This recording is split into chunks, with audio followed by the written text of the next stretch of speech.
Hi there, it's Megan from Voss Farms Cut Flowers, and I'm out here today. It's a really windy but warm and sunny October, and I'm out here at my flower pad here, and it looks like we've mowed down a lot of our old crops. This is where some of my first spring annuals were blooming, but today we're out here, we're going to plant some bulbs. So I have laid out here my tulip bulbs, and these are treated as annuals in the cut flower world, and I have them divided into early, mid, and then some late varieties.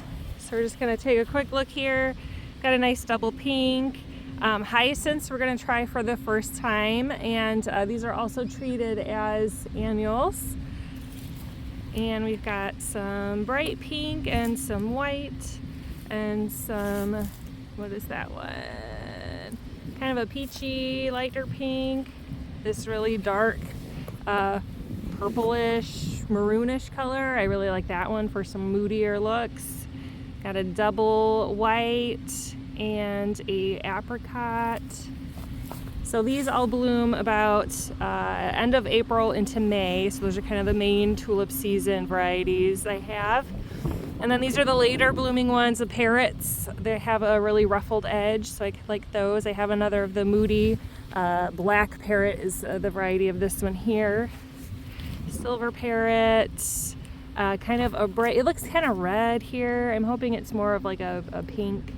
And then we have another sort of apricot blush color here. So lots of tulips. There's, I believe, 100 tulips in each box. So we are going to get digging. So if you're wondering how I'm able to plant so many bulbs efficiently, instead of how you would typically plant bulbs in a home garden, you probably have a trowel, or if you are smart, you have a bulb auger on a cordless drill. Planting mass quantities of tulips for cut flower production looks a little different. So you are digging a trench.